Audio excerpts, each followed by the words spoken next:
Hvordan sætter vi i AGF de bedste betingelser for, at vi har de mest talentfulde spillere i fremtiden?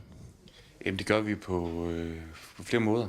Først og fremmest har vi jo et rigtig godt samarbejde med 68 klubber, og derigennem har vi talentcentrene, hvor vi finder de bedste spillere. Men det er vigtigt for os at have et talent-ID, som er fælles, og derfor har vi 5 parametre, vi måler drengene på, således at vi kan rekruttere de drenge, der er stærkest på de parametre, for at vi både til glæde for samarbejdsklubberne og for os, og også for spillerne selv, kan vælge de rigtige spillere til at starte med. Hans, hvordan benytter vi vores scouting-redskaber i dagligdagen og i praksis? Vi har det, der hedder Eye for Talent, hvor vi har en app, som vores trænere og folk ude i talentcentrene kan benytte sig af. Og når de så står og ser kampe, jamen, så kan de via appen stå og indrapportere til systemet, som jeg som koordinator blandt andet har adgang til, hvor vi så skaber en database igennem alle de her spillere, som vi får indrapporteret.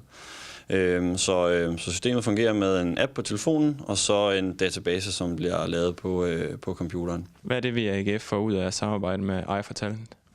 Jamen, det er, at vi får flere øjne på det, fordi vi har rigtig mange brugere, og så er det en forholdsvis ukompliceret dataoverlevering, i og med, at vi har folk derude, der på deres telefoner kan lave rapporten on the spot. Og det er vigtigt for os, således at vi får overleveret viden, og det er jo det drejer sig om. For mig som koordinator er det enormt godt at kunne se og hurtigt identificere, jamen, hvem er det, der har fået gode rapporter tilbage, gode tilbagemeldelser, og hvor er det, vi måske mangler at kigge noget, også måske, hvor er det, vi ikke behøver at kigge mere, men specielt, hvor er det, vi mangler at kigge, sådan så at vi sørger for, at vi får set, hvad der er af interessante spillere i vores opland. Den måde, vi gør det på nu, hvad skal det i fremtiden føre med sig?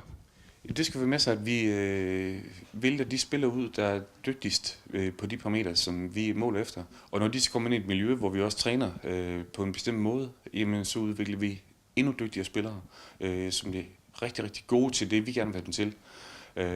Og så ender de med at spille ind på stadion. Og der skal vi have så mange lokale drenge som muligt igennem fra vores samarbejdsklubber, fra hele vores opland, således at det bliver Østjyllands hold, der spiller derinde på stadion om mange år.